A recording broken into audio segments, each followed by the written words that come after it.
I'm ready, Rolf. Yeah.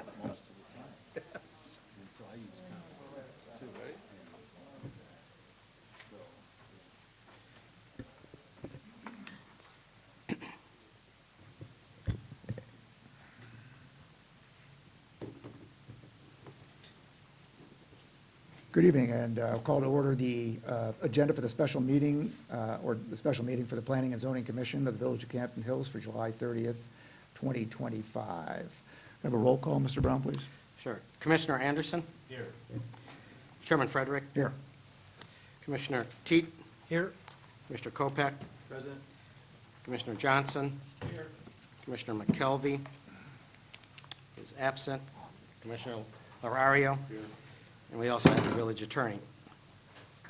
All right, we have a quorum. Very good. On to item number 3, approving the minutes of the Planning and Zoning Commission special meeting of July 9th. I had no comments. Did anybody else have any corrections, additions? No? Okay, all right. Move to approve the minutes? Okay, I've got a motion to approve the minutes. So, all those in favor say aye. Aye. Opposed, nay. Okay, motion carries. The minutes are approved as presented.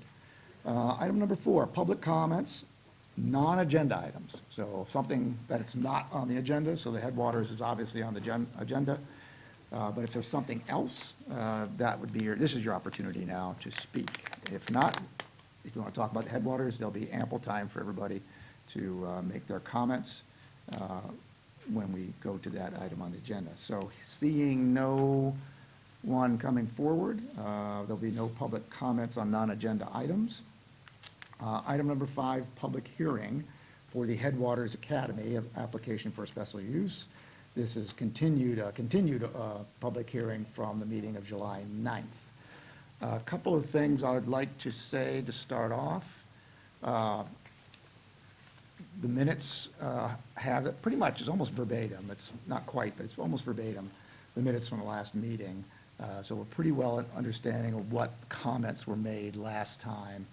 So my request is, if you've made comments before, you don't feel you have to make those comments again. They are in the record. And if you feel like you want to, that's fine. But my point is, I'd like to hear the input and the concerns and the other perspectives that we haven't heard before, or enhance some of the things that we have heard. All right, so that'd be my request, rather than repeating everything we did at the last meeting. So if you'd like to come forward, that'll be fine. But I just ask that you could just try to narrow those points so we're not repeating things over and over. So appreciate that.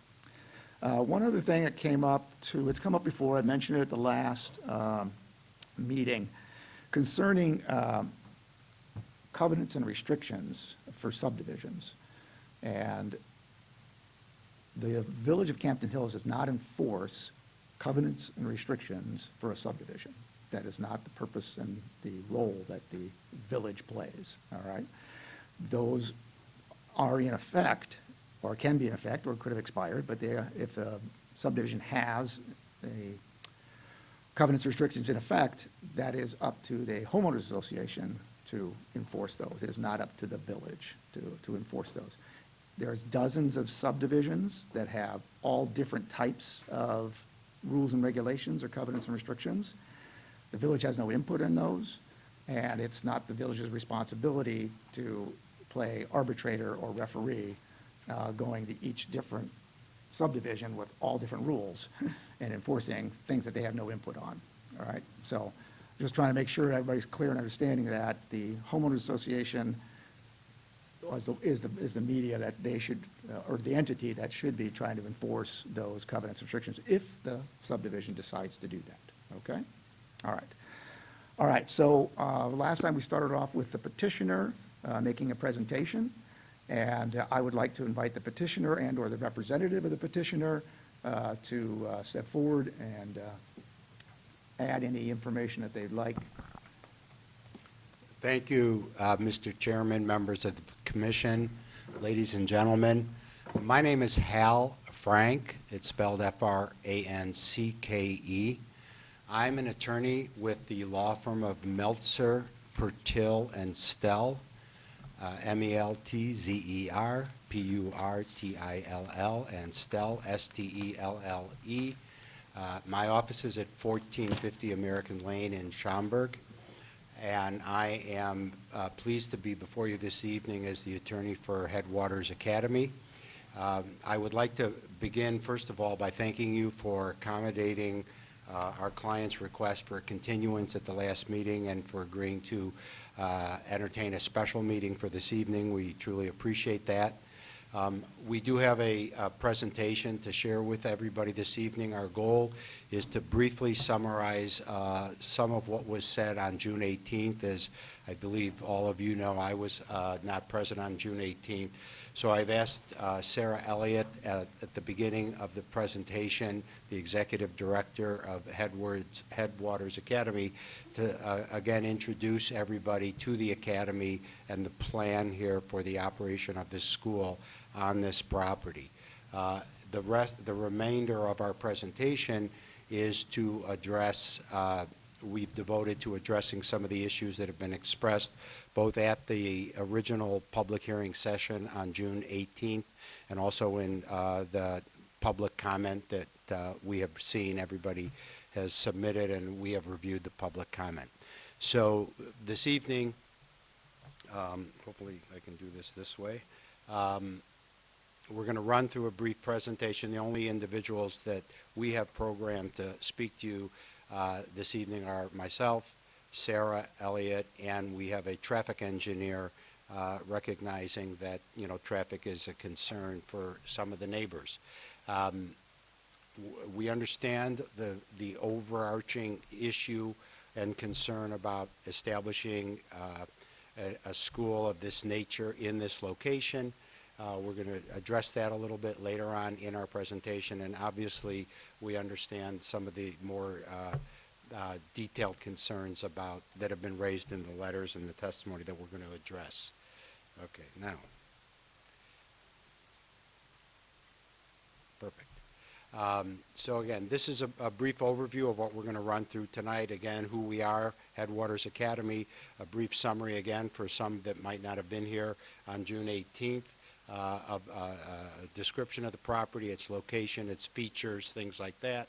As Sarah's going to run through that, in addition to information on the current and anticipated enrollment of the school and hours of operation, a little bit of comment on the noise concerns that were expressed at the earlier meeting, concerns about security and students wandering off-site. Then you will hear from our traffic engineer, who has prepared a brief memorandum.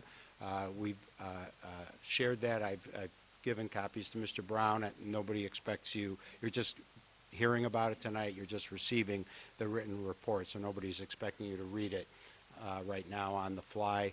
And then I will approach you again on the special use standards that are contemplated by your zoning ordinance. I think everybody understands at this point in time that the property is zoned RE2 residential, and your zoning ordinance establishes this type of school as an authorized special use in that district. So that means you can apply for it, and you have to establish through facts that you satisfy the standards for the approval of a special use request. So I'm going to run through that at the end of the presentation. And then, if you look at your zoning ordinance, you know that special uses, as opposed to permitted uses within a zoning district, are considered to be of a unique nature, such that in order to allow them to be established and maintained and operated on a given piece of property, it might be appropriate to do all of that, but only if certain conditions are established. So your ordinance says, you know, when the time comes for you to make a recommendation to your village board, you can make a recommendation to approve as is.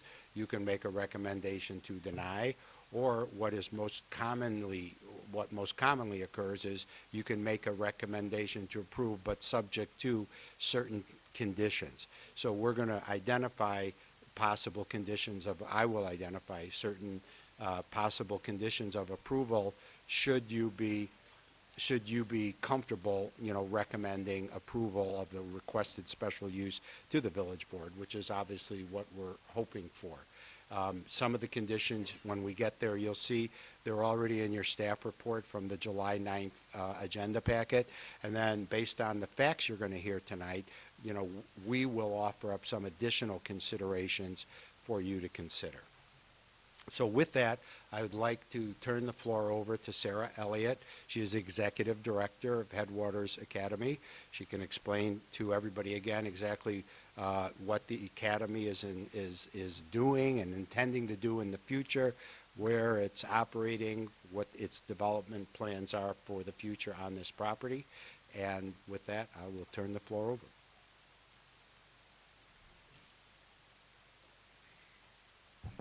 Thank you, Hal. And I'd like to extend my gratitude also for all of you. I know you are volunteering your time to do this, and I appreciate your consideration. So last time I was able to share with you some about Headwaters. I'll mention a couple items here. Obviously, you can read the slide. We are a community of parents and educators. We really seek to have an alternative and an independent way for students to learn here in Northern Illinois. There are very few options. And the Academy will prioritize time in nature throughout all the seasons for our students in kindergarten through 8th grade. We put high value on ecological stewardship and sustainable food systems.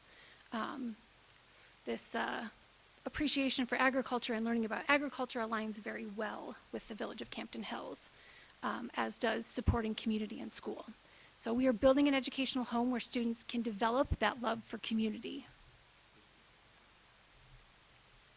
All right, so much of this is available in your packet, but just for review, the property that we are discussing is located on the north side of Campton Hills Road, about halfway between Anderson and Town Hall.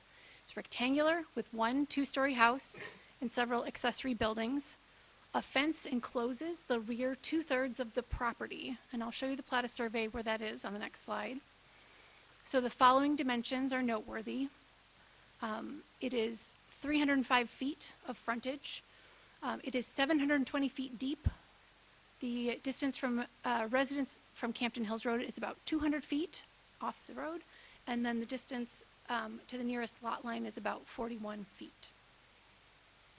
So here's the plat of survey. As you can see, marked in yellow, all of that is fenced.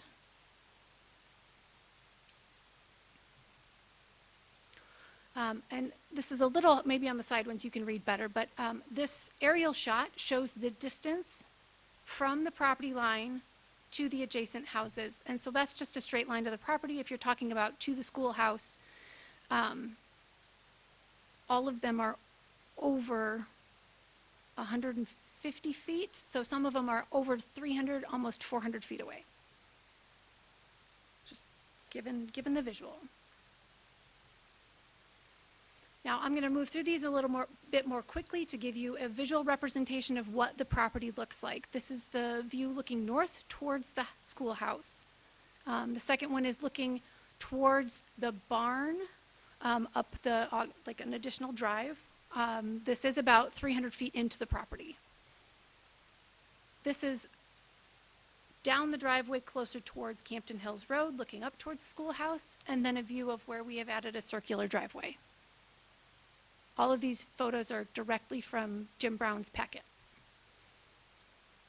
So looking on the southeastern property line, looking on the north of the circular drive, this is essentially the front yard, if you will, and that white fence you see in the back is that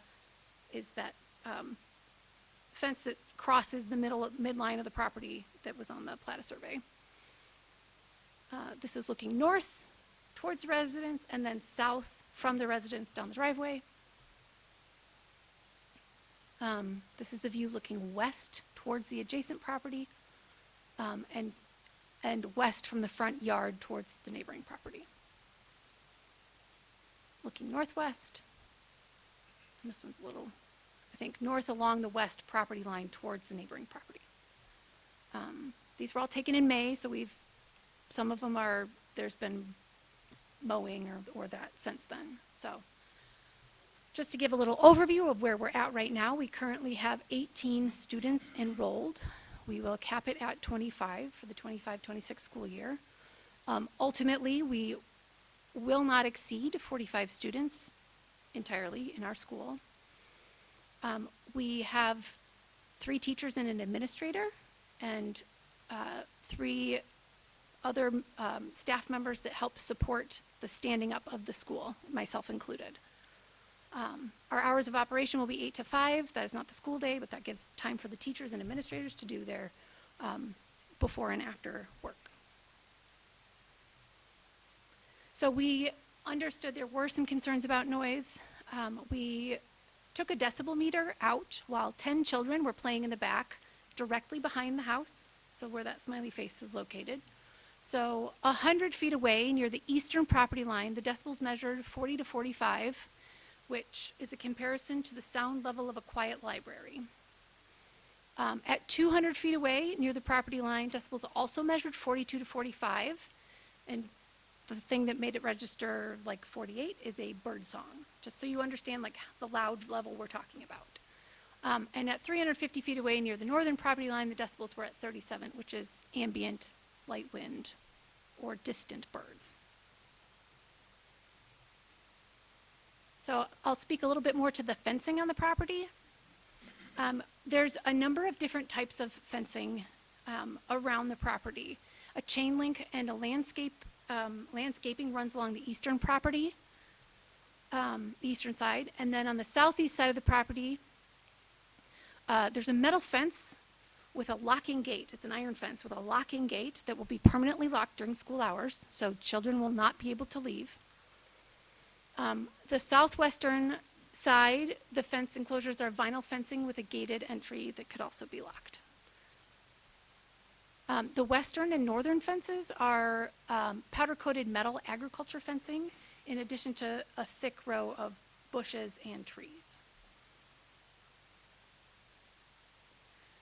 Now, I'm going to talk a little bit about our plans for drop-off and pickup as it pertains to traffic concerns.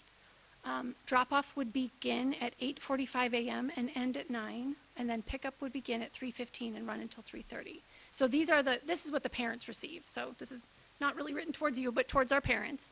So children will be prepared to exit quickly to keep the line moving. We're yielding to incoming cars and making only right turns. We are making sure every year that parents know not to turn onto other auxiliary streets like Farmview or Country View. We're asking them not to exit their vehicle during drop-off. If there is a situation where a child needs a little bit more hand-holding from a parent, there are 2 spaces they could potentially park in front of the house, the schoolhouse, and walk a child into school, and that would not impede the drop-off line in any way.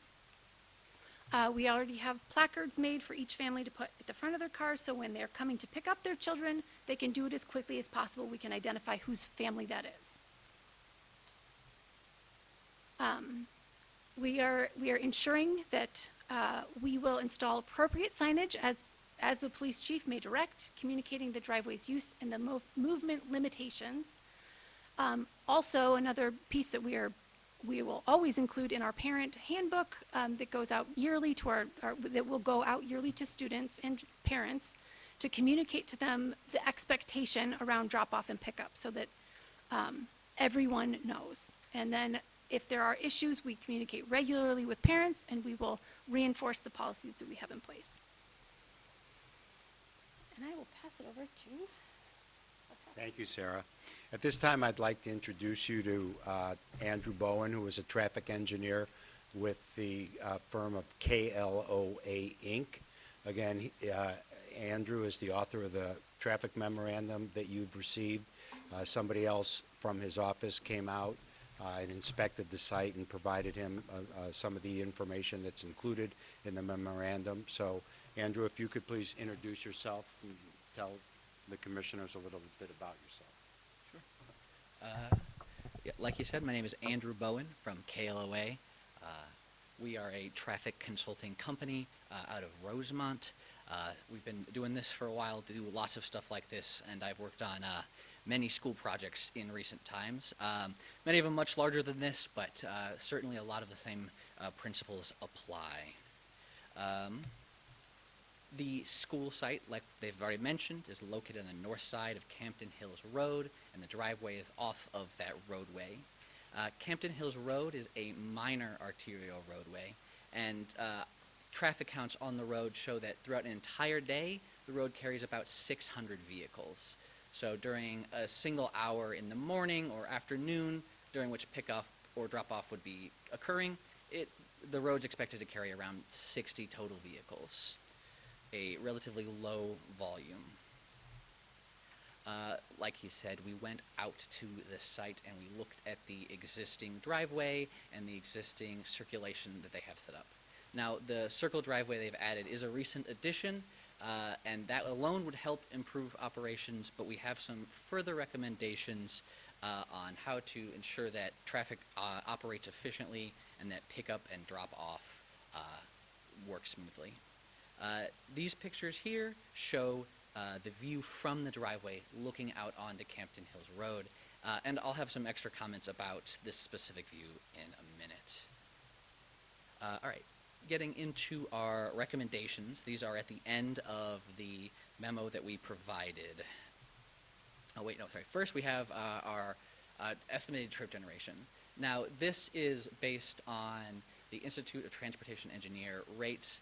These are based on surveys conducted at other private schools throughout the country and provide rates to estimate about how many vehicles will be using the site. Now, this is the ultimate number of students. This is with 45 students, and so these are the maximum amount of traffic we expect to see during a single hour. This is a little lower than the number of students. That's because it's expected that many students will carpool or have children from the same families, one of the biggest ones. This also does include some staff that will arrive, but it's important to note that staff will likely arrive outside of those pickup and drop-off periods, already being on site in the morning or leaving after pickup in the afternoon. All right, now getting into some of our recommendations. The first and most important is the widening of the driveway between the start of the Circle Drive and Campton Hills Road. Widening it to about 20 feet will allow this segment to operate with two-way. What we don't want to occur is a vehicle leaving the site preventing somebody from entering into the site, which could create issues.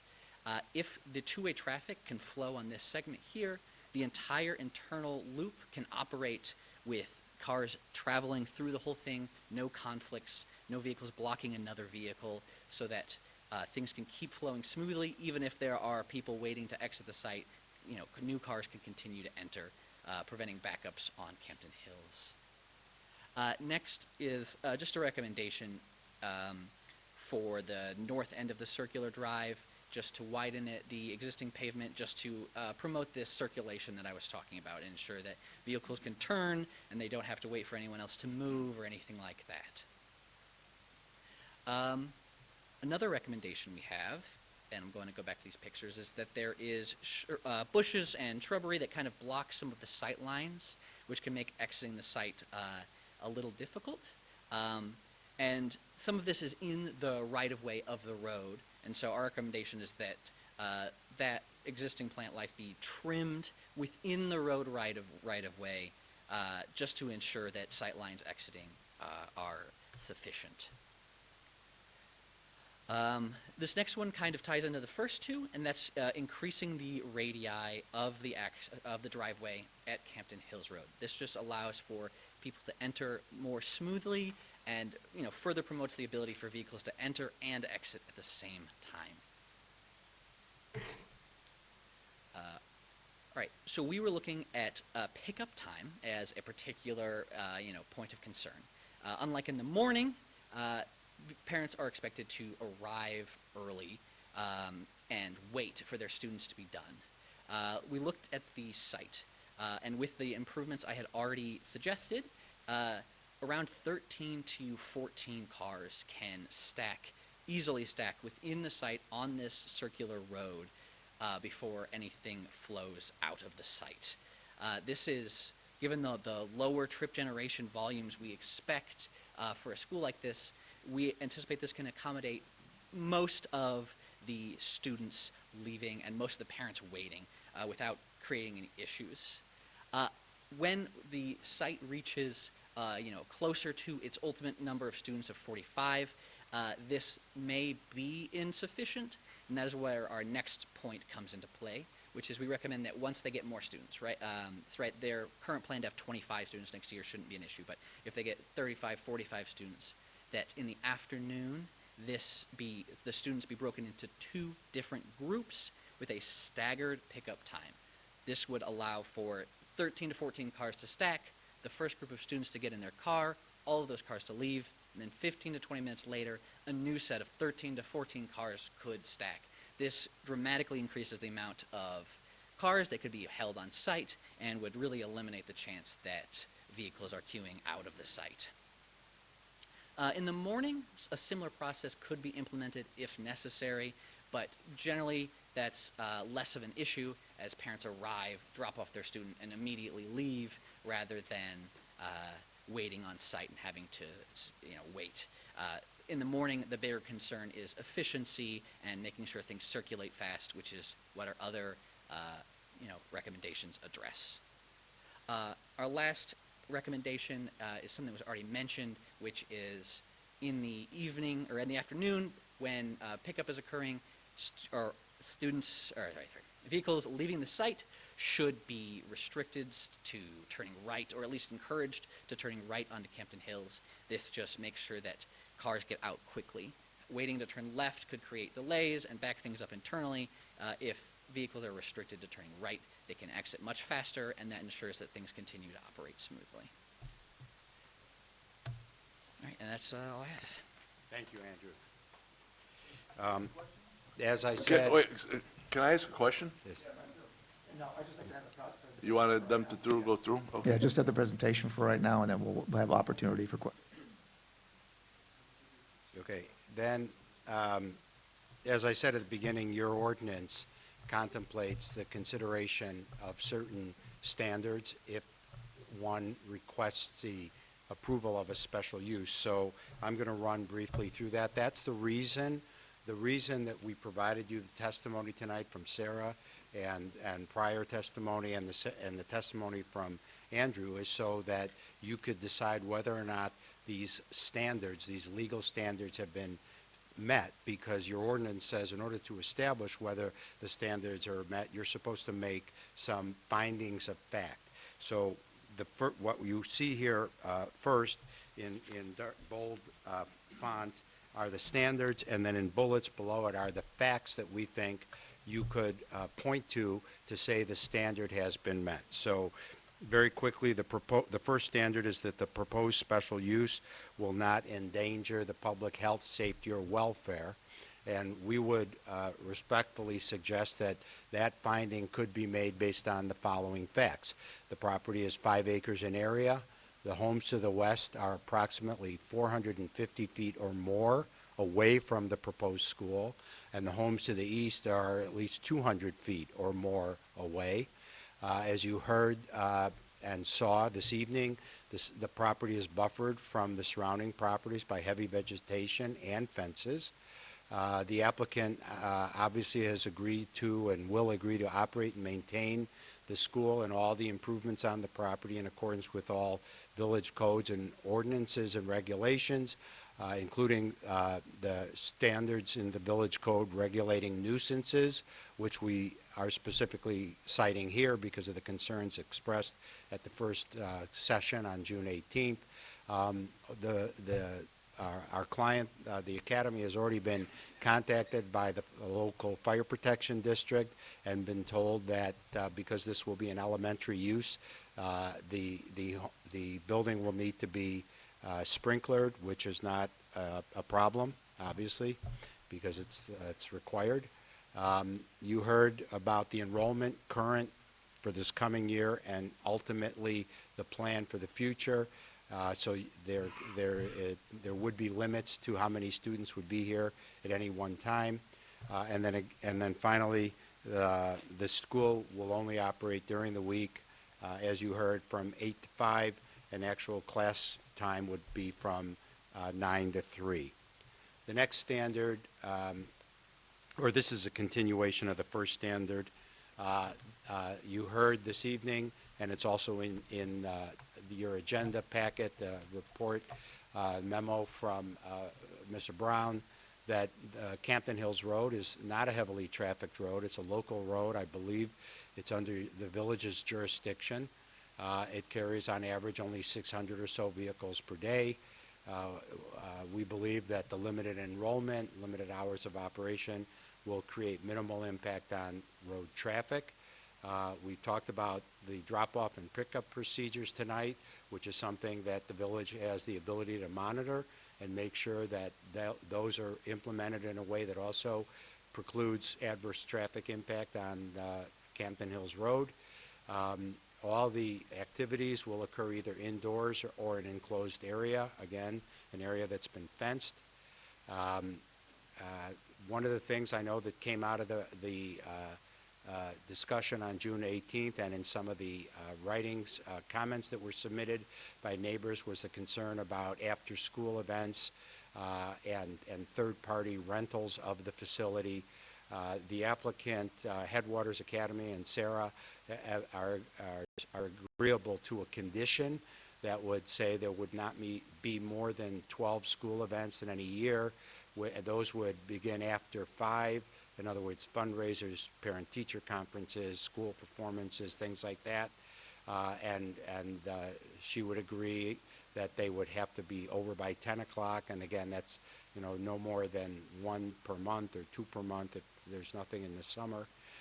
And then finally, there would be no problem agreeing to or accepting the condition that the school could not be leased out to third parties for a wedding or something like that. There's no intention to do that. The property is zoned, as I said at the beginning, in the Residential Estate 2 zoning district. As I said earlier, your zoning ordinance already acknowledges that an elementary school is an authorized special use. That means it can go there. It doesn't have to go. But the concept behind this and the village's zoning ordinance is no different than most municipal zoning ordinances both in the Chicago area and around the country. It's very common to find schools and churches and other religious institutions as authorized special uses in the residential districts of our communities. Why? Because that's the way the country evolved. People walked to school, they took their carriages to school, they wanted to have their kids be able to walk and bike to school. So you'll find that the way the Campton Hills zoning ordinance is written is very similar to virtually every zoning ordinance in the area. Not that schools or churches are permitted uses, they're typically authorized special uses in these residential districts. And there's actually an Illinois Supreme Court case that goes back now almost 25 years that specifically said, the Supreme Court held, that when a municipality identifies a particular use as an authorized special use in a particular district, the village has basically already made the legislative determination that that use is not inconsistent with the public's health, safety, morals, or welfare.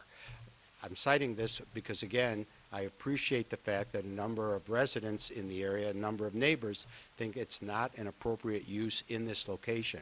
But I would respectfully suggest that the fact that the village has identified this type of use, an elementary school, as an authorized special use in the residential districts, I would say the village as an entity has already made the determination that this use can be established. It doesn't have to be, but it can be established in this district in a way that is not inconsistent with public health, safety, morals, or general welfare.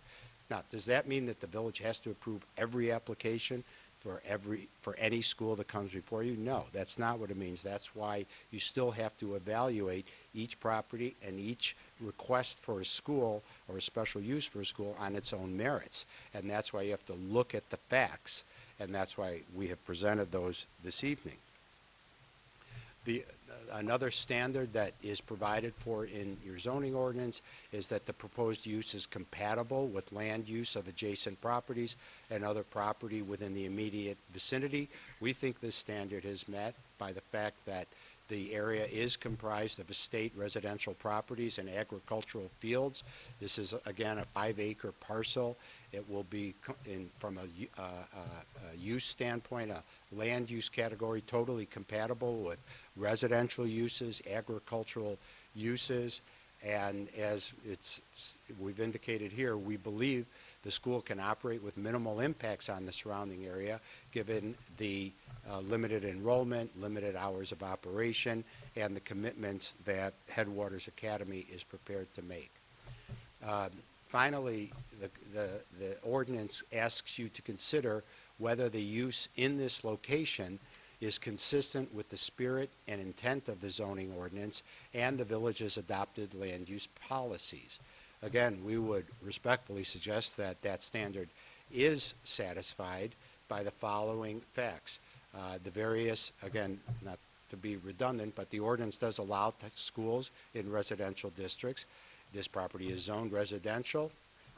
Elementary is an authorized special use. And again, that same Illinois Supreme Court case, also separate holding, said that when a municipality identifies a particular use as an authorized special use in a particular district, it has already made the local legislative determination that the use is not out of harmony with the municipality's general zoning plan. That's a slightly different holding than the one we referred to before.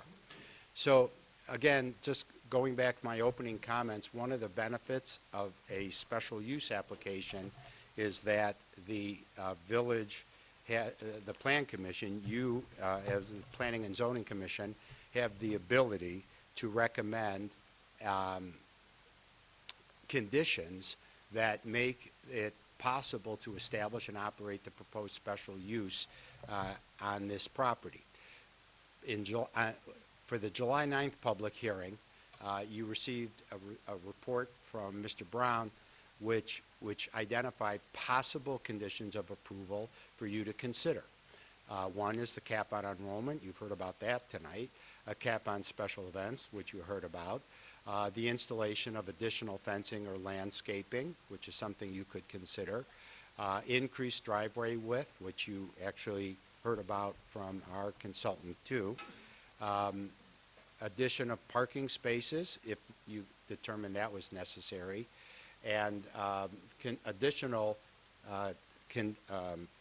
conditions that you might think, based on what you hear tonight or what you heard previously, questions you might have, questions members of the community might have, answers, all of that together may give you some thoughts on some additional possible conditions. So we are suggesting, in addition to Mr. Brown's list, that you could add these as conditions of approval to any recommendation you might make. One is what we talked about, or I talked about earlier, to require compliance with all applicable laws.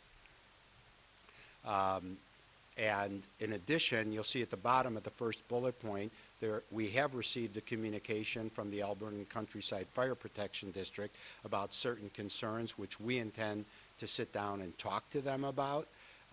Some of them are consistent with what you heard Mr. Bowen talk about, but there are others that we need to discuss with them. So you could make as a condition of approval that we meet with the Fire Protection District and, successfully address their concerns.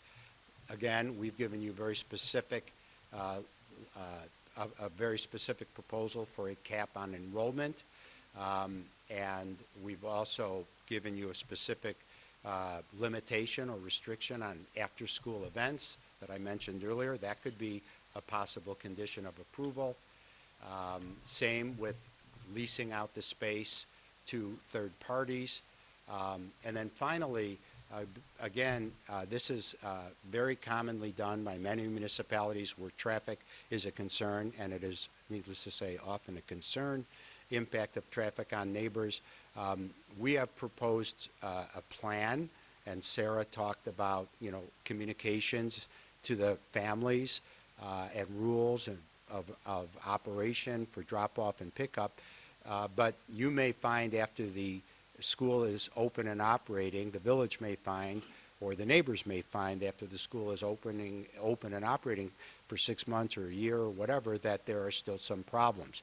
So it's not uncommon to make a condition of approval that a look-back be built into any ordinance of approval, meaning that the village would have the right to hire its own traffic consultant after the school's been in operation for a while, have that traffic consultant look at what's going on and potentially make some additional recommendations for addressing what are then perceived to be ongoing concerns or problems. Again, this is not what I'm proposing or what we're proposing here is not unique. It's often done. I will tell you, in the many projects I've worked on over the years, and I've worked on many projects and over many years, I've seen and provided for these look-back provisions, not just for schools, but for commercial developments, grocery stores going into areas near residential communities, high schools with major athletic events taking place. In all the years that I've seen these types of provisions worked into ordinances, and in all the years where I've seen the villages or the cities, municipalities of the area take advantage of them by doing a look back, in every single case, the village's traffic consultant has come back and said it's working fine, and we don't have any further or new recommendations.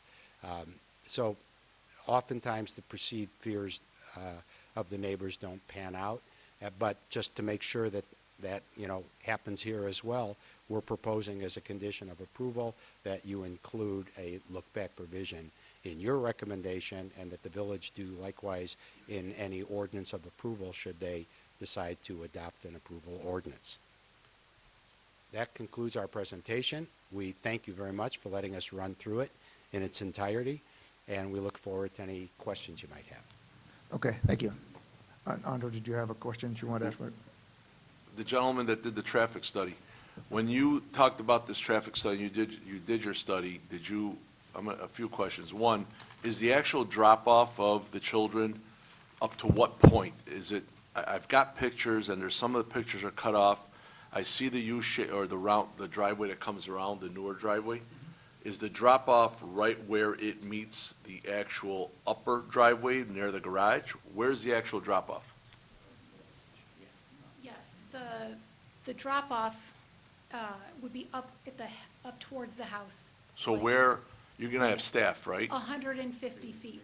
So you'll have staff, correct? Correct, So absolutely. where will the handicap parking be for any staff member or any child or parent? So the picture, let's see if I can get, There's going to be, I would assume, some ADA compliance, right? Once we get through this, through the fire district and through the village, because if you're gonna have even 10 kids, 15 right, kids, so and you're gonna have if you look staff. by the garage bays, up at that end of the drive is where kids will walk in. There is a door around the Yeah. side of the garage, and they Is will that, be you're talking about that accompanied- picture on the left there, right? Correct. Those garages? Those So- garages. So will there be actual parking area there for faculty, for No, parents? there is, so the second picture, if you look where this little blue barn is past there, there's Mm. about, and you can maybe see this from the aerial view, 10 parking spaces. Yeah. That if a parent needs to come in and have a meeting with the teacher, or the teachers are parking, Right. any sort of staff would park back But there. there's gonna be considerations and offers for handicap, right? ADA We can children. put and- one right in front of the garage Well, that would be right so the way there. it'll work eventually is that if this goes through, we'll get a plat, a survey, and we'll get a drawing, and the village, the engineering department of our village will actually dictate how and where it's gonna go. Okay. You'll probably need, I would imagine, at least a minimum one handicap stall. Okay. And it cannot interfere with any cars that are gonna be coming in, turning, and which also means you're gonna need handicap entrances, handicap ramps, you're gonna need handicap bathrooms with grab bars. So there's a lot of things to be considered when we get into that. The other thing, sir, is you do realize that I think the first 10 or 15 feet of that apron entrance to the driveway is actually city, and you have a culvert there that would have to be thought about and maintained as well. right? And then I think if we get into vegetation and trimming and cutting, we're starting to cut trees and vegetation, which actually technically belong to Campton Hills, so I guess that would come through a permit approval. And the reason why I'm bringing all these things up is because I heard a lot about the traffic study, but these are the things you guys are going to be facing. And I have not heard any consideration at all to, if you're going to have 25 to 45 kids, I don't think you're going to be a person that's going to want, not allow any handicapped kids into your school, right? Correct, Okay, or parents or teachers. correct. So I think that that's something that I didn't hear anything about. What I'm hearing so far is a lot of traffic studies, and I'm sure there's a lot of people here that live in the neighborhood that are concerned about Yes, traffic, right? Yes, that is the concern But we were addressing. I would be more concerned about, the impact on our roads, because I'm on the Public Works Committee here, so I'm worried about those roads, and the fact that nobody talked about the fact that there's a culvert there and shrubbery and there's utility easements, but also, once you guys get into this, you're going to have to provide ADA accessibility.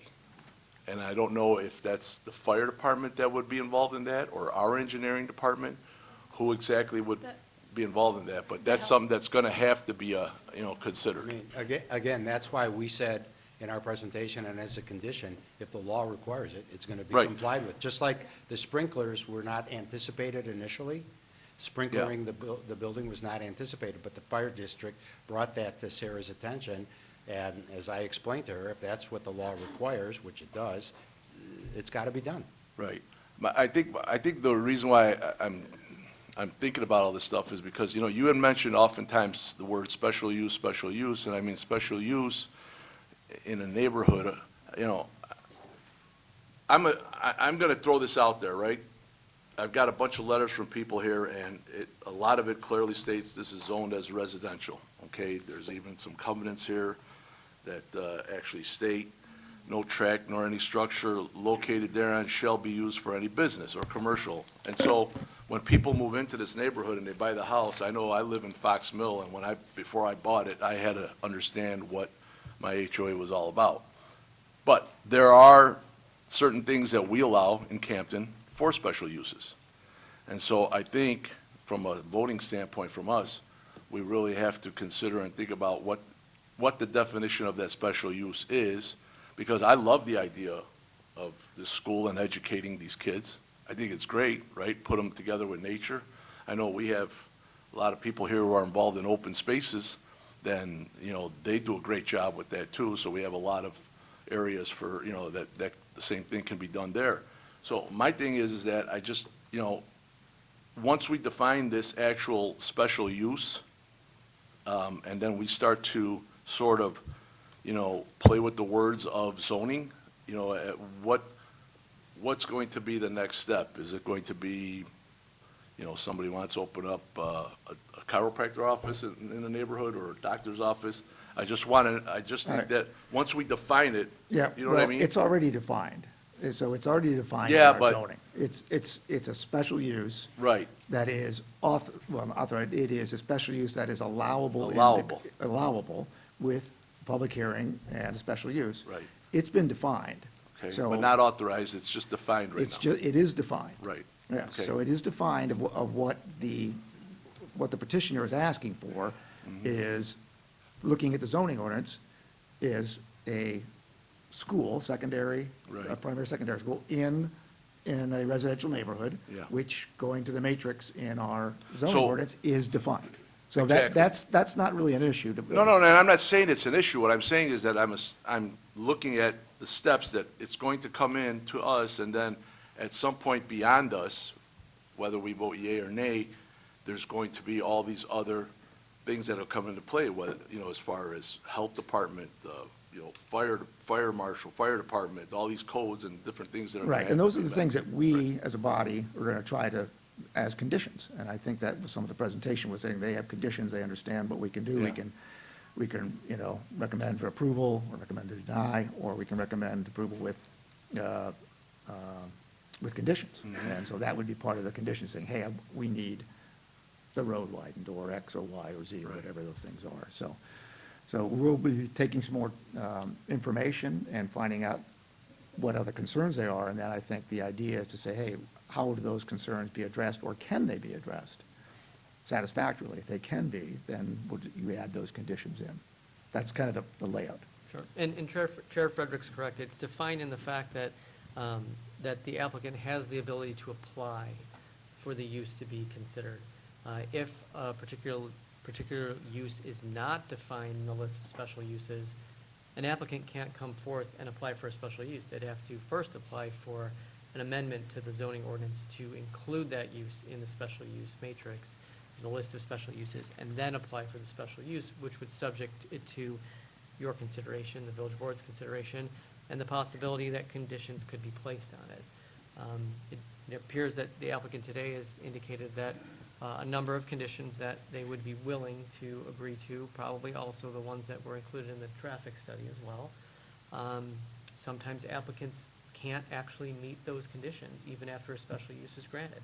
Sometimes it's outside of their control, whether it be financing or another regulatory authority that governs them. So a lot of the things that you discussed, it would be outside of this process, but it wouldn't be up to the consideration of members tonight. Just placing the conditions, if that's the decision that you make, and that they're reasonable, is what you have to think about tonight. Okay, all right. One question I did have, and this is actually be to both. I understand that there's some concern about the septic field there, and basically getting the Kane County Health Department to sign off on that. I'm not 100% sure, but I understand the petitioner has to fill out an application to the village, and then the village submits it to the county, and I don't know where we are in that process. I think, Mr. Chairman, I think we're nowhere in the process. Okay. But we understand that that's going to have to be Okay. addressed. Okay, all right, and that'd be like a condition, to make a condition Correct. potentially, Yeah. something I along mean, those it's an lines. engineering issue, and, you know, most of the engineers I've dealt with over the years can say anything can be done, it's just a matter of cost. Yeah. But Right. we have not looked into that yet. Okay. But obviously, it'll have to, you know, it'll have to perk, and it'll have to work, and not be at, you know, the county, and everybody will have to be okay with it. Yep, okay, all right. I have reached out to Kane County. The Village of Campton Hills has to make the request. Like, I couldn't do it as a individual or as a school. The Kane County Health Department said the request has to come from the municipality. Yeah, So and- then, once you do that, then I can take a next step. Okay, and I don't know, Mr. Brown, if I thought that the petitioner actually has to make a request with the village first. Okay. And then, and once the petitioner makes the request to the village, then the village can do that, so. all right. The bottom line is, as you said correctly before, Mr. Chairman, that would have to be another condition Yeah, of okay, approval. yeah. Satisfying that. Yeah, right, okay. Other questions from members up here? You'll have more opportunities to ask questions, but just right now with the petitioner is up here, is there any questions that you have? Yeah, all right. If not at this time, I'd like to open it up to the floor for comments. If, like last time, if you would be so kind as to just kind of come up one at a time, I'm not going to call out people or pick people, so, but if you'd like to make a comment, please come up to the podium. And I'm not putting a time limit on it, but, you know, if we could try to get right to the point of what it is, I'd be greatly appreciated, so. And just for the record, if you could, you might have spoken before, if you could just state your name.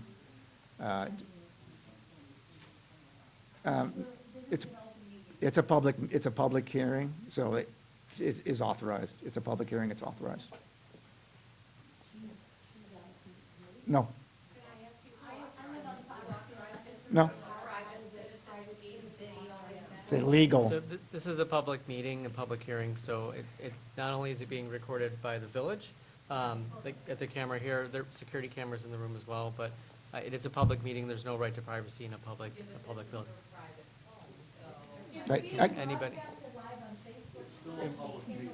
It's a public meeting. It's still a public meeting, irregardless, it's still a Okay, public meeting. folks, she can video, Yeah, okay? anyone She can do can. it. Anybody can, Right. all right? So Okay. if you just, kind of just state your name just for the record? Yeah, my name is Yana Hodges, Thank you. and I live on Country View Lane, and I would like to discuss the traffic safety, which falls under the proposed special use that will not endanger public health, safety, or welfare. I feel that by allowing Headwaters to move forward with opening a school will affect the safety and welfare of the community. This 5-acre parcel and home sits right off of Campton Hills Road with a driveway that is somewhat hidden. This is a fact. It sits down where there is a significant dip in the road as well. The risk of accidents becomes higher given the fact that there will be anywhere from 25 to 45 in the future vehicles entering and leaving the driveway in the morning and at mid-afternoon hours, Monday through Friday. These times of days is when traffic in Campton Hills Road is generally higher. There is a high probability that traffic could be backed up on Campton Hills Road if these requirements are not met. This brings me to the point of the speed limit, which has not been discussed here. And the speed limit on Campton Hills Road between Town Hall and Anderson Road is 50 miles an hour. The vehicles that commonly drive on that road often exceed the speed limit, and I can attest to that because I've lived here for over 28 years. And I can guarantee you that most of the vehicles that travel on Campton Hills Road do not abide by the speed limit of 50 miles an hour. They generally exceed that on a regular basis. There are a wide variety of vehicles that travel on this road: cars, motorcycles, bicyclists, school buses, farming equipment. And finally, we have, in addition to this, there have been accidents on this road, some with serious injuries. With this potential hazard that to me is very obvious, do we want more accidents or worse? And in closing, it's been said that the Headwaters idea is comparable to Fearson Creek School, which is kind of crazy because there's a 4-way stop at Fearson Creek, Balcom, and Burr Road. Thank you.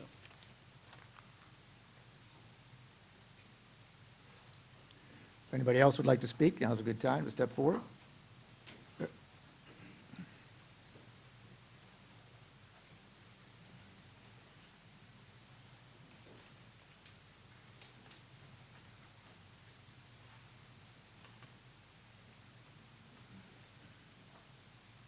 I'd like to make a follow-up statement to what was just said. And could you state your name for the record, please, sir? Yeah, I'm Hal Broughton. Thank you. I live on Campton Hill Road.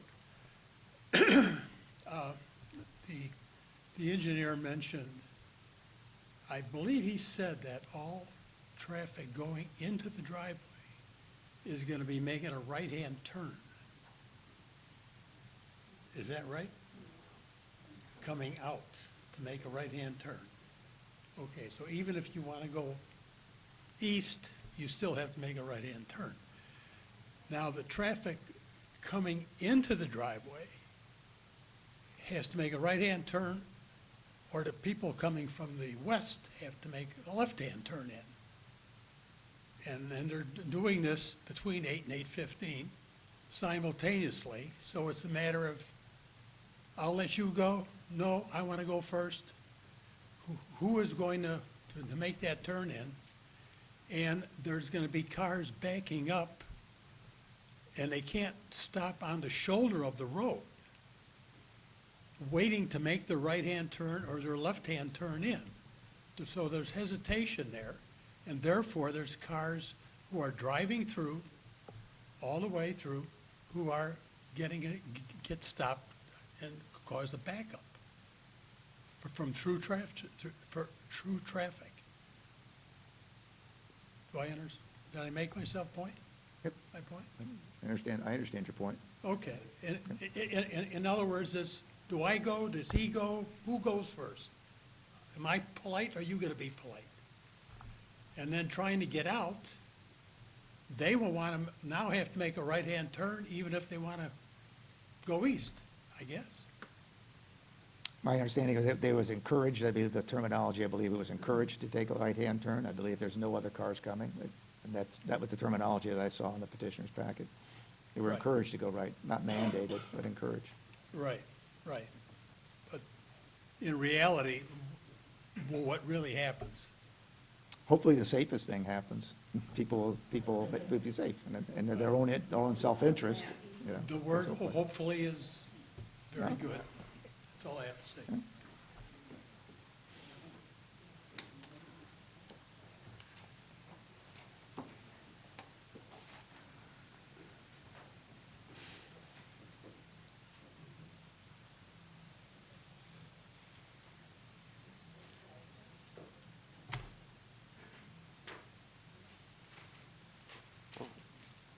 Wow, boards.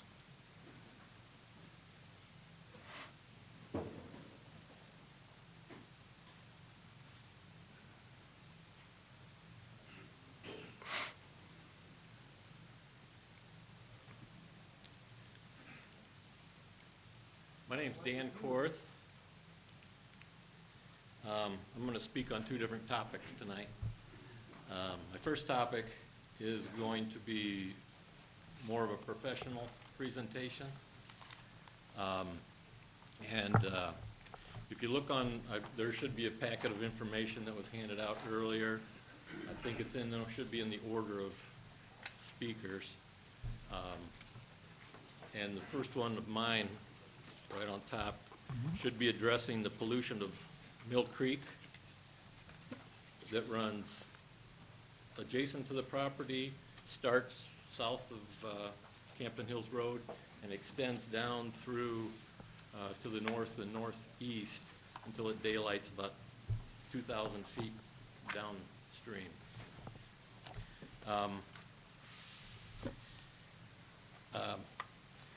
I'm a professional geologist, retired.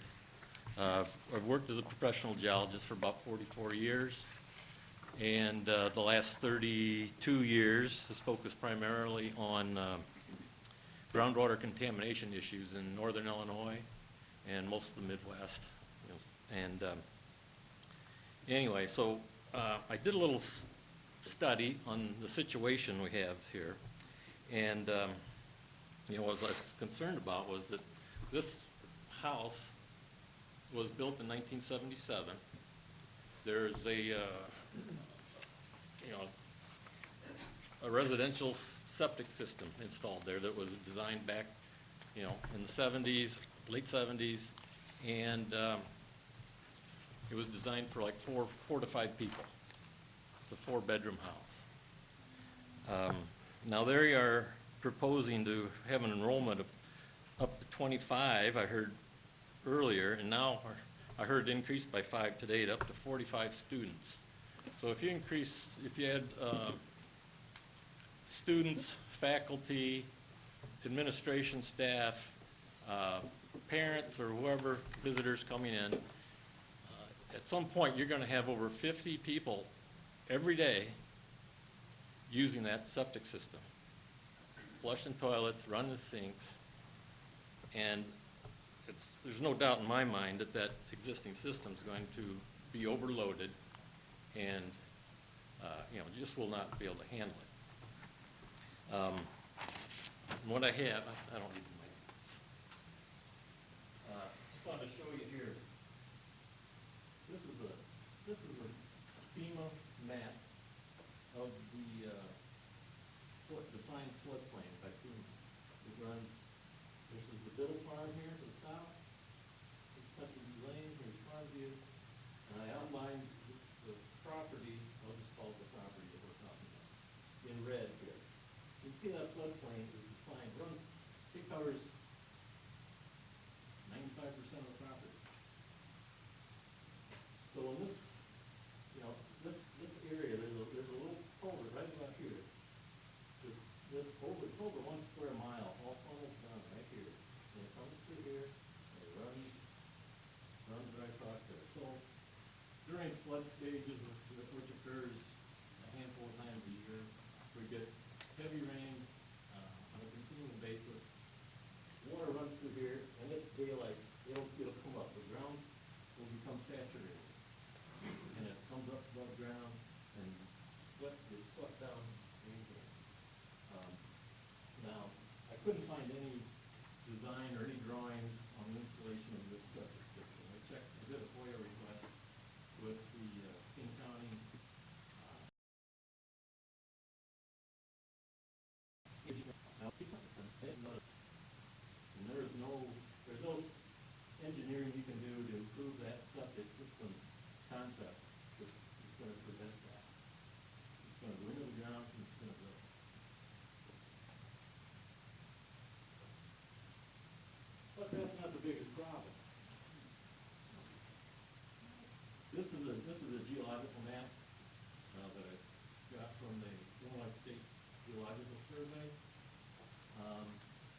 moves underground as well as across overground, when you're talking about streams here.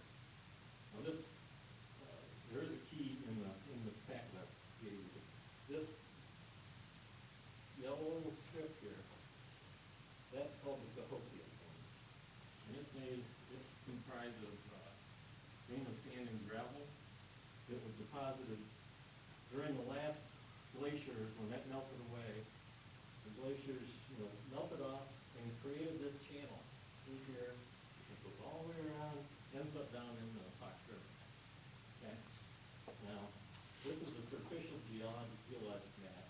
Now, if you went out to the property, you wouldn't see this, because over the years, this sand is actually buried below a thin veneer of soil. Maybe 1 foot, maybe 2 foot thick. But below there's the sand and gravel. So there's always water running through it underground. And if you look here, this unit, it's about 250 feet wide, as defined by the Illinois Geological Survey. And at this location, they call this an upland area, it can be up to 10 feet thick. Down by the Fox River, it's about 30 feet thick. So there's always water running here. This is, like I said, there's a square mile of drainage here coming through here. It's only evident to the naked eye during flood periods. But there's water flowing through here all the time. You just got to get down and find it. In fact, I think this, I think there is a tile that runs through here. I couldn't find any record of where the tile is located at exactly, but I know my property is backed up right here, connects to it, right about here, because I have a couple of drain tiles when they engineered my lot. And it connects through this tile here and goes downstream. Anyway, back to the septic system. Now, you can see that almost the entire property, 85–90% of the property is underlain by this sand gravel. So there's no records on the septic system. So you got it. I assume that septic system is either laid right in this gravel or very darn close to it. So any effluent that's going into the septic system is running right down into the sand and gravel and flowing downstream. And again, if there's only 4 or 5 people in the household, probably not a big issue. But if you got 50 people using that system every day, that's like 3,000 gallons getting flushed down every day. So, to continue,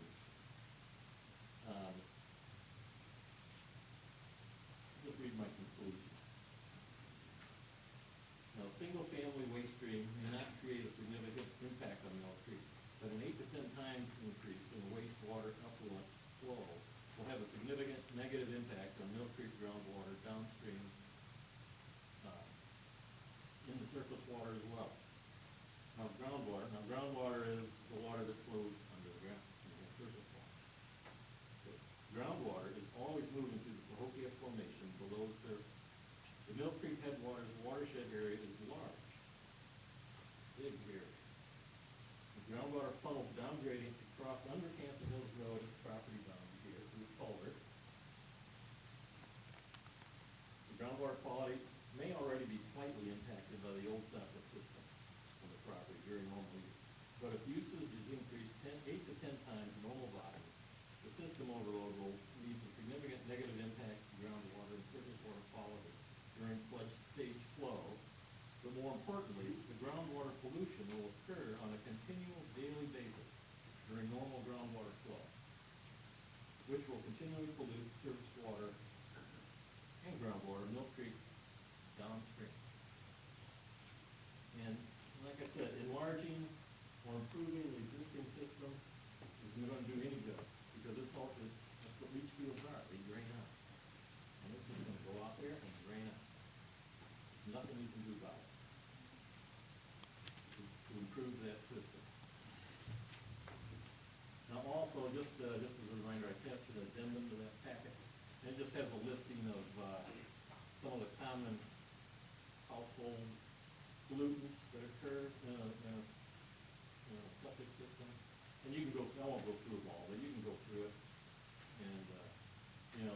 like there's pathogens, different nutrients like nitrates, phosphorus, pharmaceuticals, chemicals, hormones, flame retardants, microplastics, organic matter, which brings me to the other point. Now, if they have a bunch of goats and chickens wandering around here too, where's the like it? That goes down in the soil.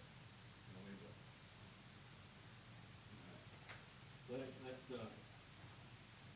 So anyway, it's gonna affect human health and the local ecosystem.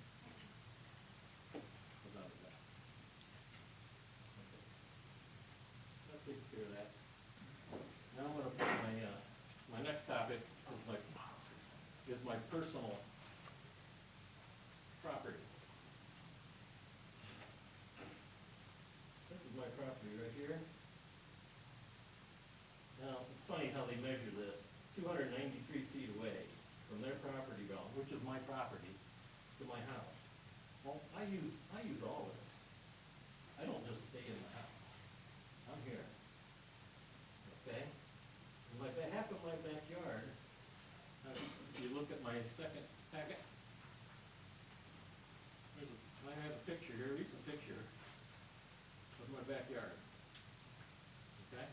This is a tall grass prairie that I established over 27 years ago. I've been nurturing that, caring for it, and it's beautiful. We enjoy it. My kids have enjoyed it. My grandkids are enjoying it. I have friends over who love it. And you can look at this picture. Here's my backyard on fire. Okay? As you all know, in prairie lands, you do prescribed burns. And I do this every spring. And I burn it. Here you can see that wall of flame there. And I burn it, it burns right up to the fence line. That's what I've been doing for 27 years. No problem. I call the fire department before I do it. And I had no issues with it, ever. But now, if I'm gonna have a school full of kids, 30 or 45 kids and 10 adults coming playing around here, what's that gonna do to my tradition? And I should state too, that from the last June 18th meeting, it was stressed that the commission or the board makes their decision based on the 3 criteria that's outlined in Article 3 of the zoning approval process and Section E approval standards. Okay? So, this definitely affects. Item 1, the proposed special use does not endanger public health, safety, or welfare. Well, that situation definitely affects public safety and welfare. And the polluting the waters of Mill Creek. Now, for me personally, I have this prairie patch here that I've been nurturing for 27 years. Now, if I do a prairie burn here someday, and I can't control the day that I do it, because I need good weather, I need good wind conditions, and I need dry conditions. So when those 3 things come together, I do it. I don't wait till the weekends or whatever. I just gotta do it. Nobody gets notified until I do it. Okay? So here's my fear. For item 1, panicked or frightened kids, parents or teachers unfamiliar with the prescribed burn occurring next door is a public health and safety issue. Some of the multitude of kids and adults from outside the neighborhood will complain about the smoke and fire affecting their physical and mental health. Someone would freak out when they see a lot of flames. It's pretty spectacular. Curious kids and adults approaching too close to the fire is a safety issue. Again, it comes right up to the fence line. It's not 293 feet away. If I have to literally run through fire to grab a kid out of the way, or some knucklehead adult walking out there too close, it's gonna definitely affect my health and safety. approval standard number 2. It says, proposed special use is compatible with the general land use of adjacent properties and other properties within the immediate vicinity. The new school located right across the fence, full of children and unfamiliar adults from outside cities and outside counties are coming from who knows where. They're not compatible with my long-standing tradition over 27 years of conducting this annual prairie burn. In fact, parents, teachers, students, and complaining about the smoke and the fire, you know, this is, like I said, it's not compatible. And what's gonna happen, I see, is they're gonna, when I burn this, they're gonna be complaining, turning me into the nuisance. Okay? Can you see that? That's gonna happen. Because the smoke sometimes blows east, sometimes it blows west, sometimes it blows south, you know? You know, so I definitely will have to incur, you know, additional expenses to purchase additional liability. I'm gonna have to put up warning signs, maybe security cameras, I don't know. But ultimately, am I gonna have to plow under my prairie that's been there for 27 years because I can't use it like I want to anymore? Now, the special use, the next third special use is the other item. Specific location proposed is consistent with the spirit, intent of this ordinance and adopted village land use policy. In looking at my situation, my wife and I situation, located right next door to a school full of kids and, you know, unfamiliar adults with the situation, the school is not compatible with our land use. It goes against the spirit and intent of this ordinance. In addition, the Village of Campton Hills and Campton Township land use policies include restoration, establishment, and care for tall grass prairies and open space and wildlife habitat. That's what this is to me. I've got a lot of wildlife back in here. Hindering or outright elimination of our ability to continue to care for and enjoy the beauty of the prairie and wildlife habitat that we have created in our own backyard is also a violation of this ordinance. And you can, I got a couple bean cans in there, and you can page back there and see some of the wildlife that I have captured,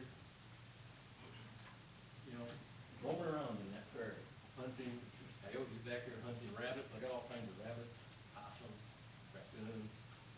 And the last picture I have probably relates to the next topic that's coming up. There's a bridle path back there. This is my neighbor riding a horse on the back side of my prairie there, which I think you'll hear about next. And that's it. That's all I got.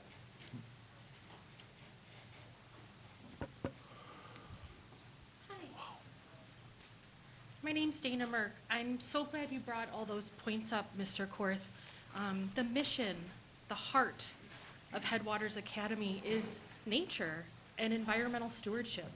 We learn in the prairie. We would love an opportunity to witness a burn, a prescribed burn. That would be such an exciting learning opportunity for the students. What I did want to address was just some misinformation regarding water use.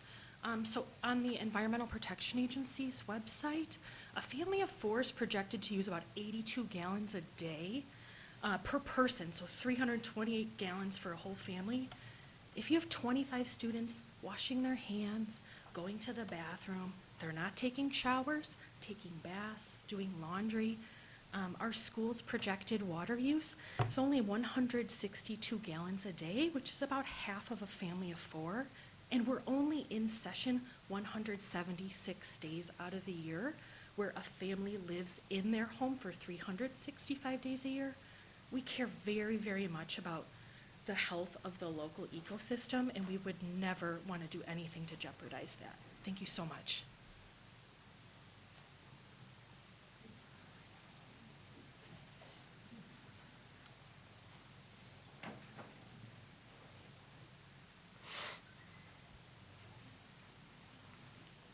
Hi, my name is Kevin Fortcamp. I live at 4 North 091 Country View. My property is adjacent to this property. And one of the things I just heard, which is consistent with fly by the seat of your pants We don't need septic changes. We use less septic than a family does, which, how can a school that many people even be near that? But that's not my topic. I'm looking at the second use case, like previously, where it's compatible with the general land use of adjacent properties. My issue is, I would not build a horse property next to a school. You just can't do it. When you look at building horse property, one of the things they tell you to do is look at the zoning laws. Many counties, many villages have zoning laws that say you have to be at least 100 feet away, as far as 1 mile away, properties from schools and from churches. It's something that makes sense, and it's something that right now, if you look at my property, my horses are 30 feet away from their proposed, this is my property, this is my horse fence line, this is the prairie path, this is the bushes that separate the other. This is the area to be represented at one point to be recess area. Now that could change, it could move around, whatever else, but regardless, it's 45 kids on property, they're playing somewhere. So my horses, which what I'm mostly concerned about, aren't separated by distance. We use the whole property because the horses use the whole property. I don't really care how far away my house is from their property line. I care about how far away their kids are playing with my horses and what's in between those situations. Now, one of the things that we do have is, there is heavy brush and there's a fence that separates the property. That heavy brush, my kids played in as kids. They made trails in it, they made forts in it. It just draws kids into that situation. It's not a protection for me, because I know better, but that draws the kids in. Furthermore, once a kid's in the brush, you don't see what they're doing. So now I have people that would potentially be with my horses that are no longer visible by the people supervising them. That is a huge concern of ours right now. And also remember that this was an equine property. This 5-acre lot they took over was an equine property. That fencing was meant for horses. It's not meant for kids. I'm also concerned that we're looking at that most ideal situation every time with rosy eyes. Life is not ideal. Kids don't do everything you tell them to. Parents don't do everything you tell them to. It's not a situation that is overly controllable. The more kids you have, the less control you have over it. We bought the property more than 23 years ago and included that bridle path, which is a big amenity that my kids use. I think you saw a picture of my daughter riding. And it's the nature of children to be loud and play and active. That's what they do at recess. That's on the other side of that brush. Loud noises spook horses. Horses are prey animals. Noises coming from areas that they can't see or expect can be very dangerous to the rider. If you could see the kids playing and you ride up to them, that's one thing. If you're riding along that prairie path, all of a sudden there's a big noise coming out of the bushes, that is going to spook the horse and be a very dangerous situation for the riders. The prairie path along that whole side is no longer safe for my kids or others to ride.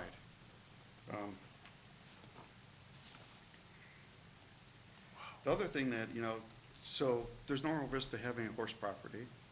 We have a insurance umbrella policy with the insurance company to cover that.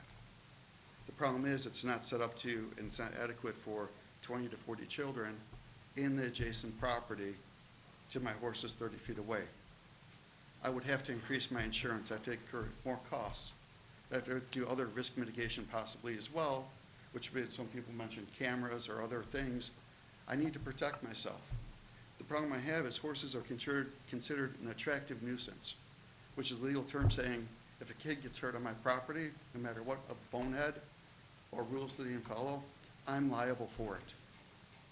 And that's just the way it is. That and swimming pools are two things that we can't protect against. No matter what we do, if a kid gets hurt there, we're liable for those situations.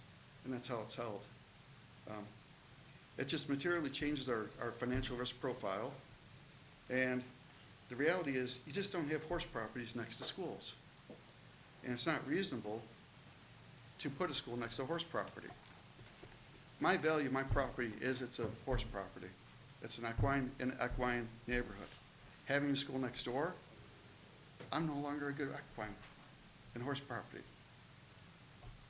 I'm not going to be able to sell it as an equine horse property to a great majority of people that would purchase that being next to the school. It's not a reasonable risk. You do not build a horse property next to a school. You don't put a school next to a horse property. It's just completely outside,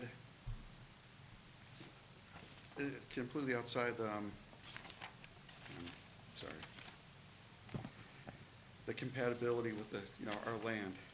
One thing that really disturbed me was in the write-up, James Brown brushed off our concerns saying they're greatly exaggerated. That was extremely offensive. I can assure the zoning committee that these are valid concerns and real risks. What I don't understand is what his intention is to overset and insert his biased opinion into something that should be statements and view our concerns. Furthermore, he took the talking point of Headwaters, and that has it's void of any equine experience or concern in any of those statements. So it concerns me that took place. He did not reach out to us to ask us about our concerns. He's assumed it's generally greatly exaggerated. And other parts of the reports are just the same. Other people will address different considerations and concerns. What this property is, it's a commercial enterprise. It's selling education to the public, and it's inviting the public into our community every day. We're talking about families that aren't in Campton Hills.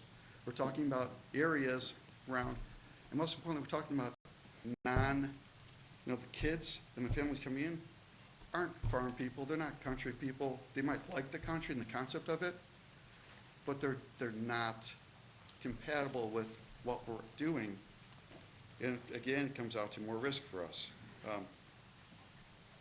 Also, we're all residential properties that have people living in them round the clock. This property is not going to be lived. Because it's similar ownership, parents and daughter. Also, they keep on saying that the proposed property is a farm. It's not a farm. It doesn't produce any income or anything that should be a definition of farm. It's a word that makes it sound like it fits in the community. A lot of other things are words that make it sound like they fit into the community or they're consistent with stuff. It's a lot of words. They don't exist today. This is a brand new enterprise that's unproven. It's flying by the seat of its pants. It doesn't look ahead. It's a school that doesn't do its homework. It doesn't research things. It just jumps forward. Oh, this sounds like a good idea. Let's go do it. That's also not a responsible partner and neighbor in this situation, especially with so much going on in that area. And then, the other thing too is, it's really hard to believe that every property and neighbor other than the owner and the owner's daughter are against this. Whether it's across the street, whether it's a full neighborhood next to it, the full neighborhood to the other side of it, there is no support for this in the neighborhood, yet it's supposed to be consistent with our neighborhood. Yet all the surrounding areas do not have that, and I think someone else will speak to that part of it and show you a map on that one as well. So then they were asking you, please say no. This isn't just incompatible. It actually goes into at odds with the equine community, equine residents. The one property started out as an equine property. They've removed all equine from it. The school was an equine property. It's gone too now. So they're slowly knocking off all the horse properties in a sequestrian neighborhood, and that's not good for anybody. That's not good for anything. And it's just consistent behavior of going down the other route that we don't want to go. So please vote no.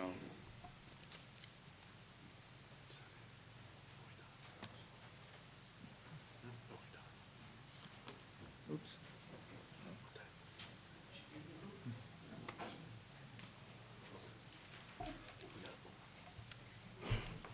Good evening. My name is Nancy Roxworthy. I'm sorry, Nancy, to interrupt you. Are you going to be using these boards in front because it's, I No, can't. I'm not. Somebody will be. Okay. Yeah, could you just, could you just slide it Wait to a the minute. side? You can go Or back. just put it down in Just front. switch. Just put it down in front with the I others, cut and in then we front. can see. Thank you. Thank you. Well, anyway, we can all see now. I am Nancy Roxworthy. I live on Farmview Road I've lived there for over 25 years. The back of my property is adjacent to the front and side yards of the proposed special school. I'm directly to the east. I'm closest to the school. And I just wanted to kind of go over the impact of a new school on adjacent properties that are based on several different factors. First, any school in a neighborhood has potential positives. Proximity to a school can be attractive for families with children. However, this school is advertising to bring children from far outside the neighborhood and Campton Hills. In fact, both neighborhoods on either side of the school have signed petitions stating they don't want this school. There's no one from our neighborhoods going there. You can have a positive, enhanced community reputation. A well-regarded school can enhance the reputation of the neighborhood. However, in this case, the proponents of the school have done nothing to reach out to neighbors. The covenants and restrictions on this property are being ignored. And then near a school, you usually have some improved infrastructure. They can lead to new improvements on roads, parks. But this school probably will demand some changes on Campton Hills Road, but are they improvements or changes just paid for by Campton Hills taxpayers? There are some potential negatives that have been brought up. The increased traffic and noise. We know there's going to be increased noise during drop-off and pickup times. And these facts have been brought up many times, so I'm not going to dwell on that. But personally, because I'm very close to their driveway, I will see every car light from my back patio. The proposed school may put a fence. There's fencing on a lot of the property, but there is no fence between my backyard and their front. There's nothing to block, no landscape, no fence. And they might even propose a privacy fence. But then what'll that do? Then basically I have the open land space that's lost through that. I mean, right now I can look through, a wide expanse of land. So either I see cars or they'll cut it off with, some fence. And then what is the negative changes in the neighborhood's character and safety? Usually a school is planned as part of a neighborhood, and people move to that area because they want to be close to the neighborhood. But this school is being dropped into a neighborhood. It's the reverse. It wasn't planned that way. The land surrounding this proposed school is residential. We have protection with covenants and restrictions that I know you don't want to deal with, but we certainly will if we need to. With this commercial venture in my backyard, the peaceful serenity of the community will be changed. I also feel that my personal safety is threatened by 20, 30 unknown cars next to my home every day. That's more cars than in our neighborhoods that they're bringing into one area. The previous owners of the proposed school were the best neighbors. We looked out for each other. That's what good neighbors in a residential area do. But no one will live in this school. No one's protecting the property like a true home. And then there is increased liability. I have an in-ground pool, and many homeowner policies require 1,000 square feet distance between a pool and any commercial property or school. So that's something for the future. In summary, the potential positives of the school have been turned into negatives by this school because the owners have chosen the wrong location for their venture. So what's the bottom line for my property value or other properties within the immediate vicinity? Real estate people have told me that my property value will certainly not increase if this school becomes reality next door. Realistically, I should expect a 5 to 10% decrease in my property value if this school is approved. My home is one of my largest investments, which is true for most people. I only pray that the Campton Hills commissioners here do not approve this special use and vote to protect our homes. Thank you.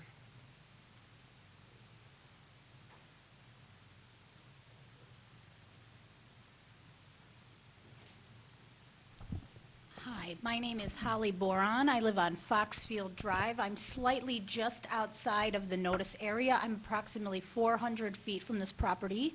And I wasn't going to speak tonight, but now I am. So I am for this school because I would like to send my child here, and I'm a local resident. I know there's a lot of people here already in this community, just based on me going live tonight, that are speaking out about how in support they would be and how they didn't even know this was an option for their local children. So the scare tactic, we're hearing a lot of scare tactics. The scare tactic about outsiders, driving down our cul-de-sac, or, all these foreign people that don't belong to Campton Hills. That is not why I moved to Campton Hills. All right. Tone it So down when- on both sides, When I please. was deputy clerk here, I was sent with village money to the Illinois Municipal League conference. I sat through a talk regarding NIMBY complaints. And for the average layman, you may not know what NIMBY means, but it stands for not in my backyard. So you would be fine with a lot of these things if it wasn't in your backyard. So the talk that I sat through, and I took extensive notes, was basically how, when you're sitting on a plan commission, to distinguish between what is an irrational NIMBY complaint and or fear, and what are the factors here. So I want to remind this commission to go back and remember what the actual factors are. I'm a little emotional about this, and I didn't expect that. I kind of already knew what to expect, but I'm just shocked that a portion of this community would be so closed-minded to something that could be so spectacular for us. We already have the farmhouse school. I already mentioned this in a prior hearing. There are no sprinkler systems there. A lot of the things that they're putting on this school don't exist for a prior special use or variance. I think it was a variance specifically, but they're extremely similar, as you know. Yes, so as a resident, I want my 8-year-old to go here at some point. I'm just not ready for it just yet. I'm still homeschooling. I know there's a lot of other parents willing to send their children here. We just didn't know that it was going to be right here in our backyard. And as far as, I do want to touch on the children polluting Mill Creek, because it drives me crazy. So I am not afraid of children's urine. I mean, how many times when you were in school did you poop at school? Think about this. How many times? One time during the day, 2 times a week you pooped. So children's poop or urine doesn't scare me. They're not doing laundry with harmful chemicals. How many people in this room are spraying pesticides on their lawn? That is the true problem. What kind? What? No I comments in the sat back. through a lot of people talking, and now I'm talking. So, what are you putting in your laundry detergent? What kind of pharmaceuticals are you people on? I'm not on any in my family. Okay, so that's polluting. You want to bring up pharmaceuticals? 0 in my home. Point of order.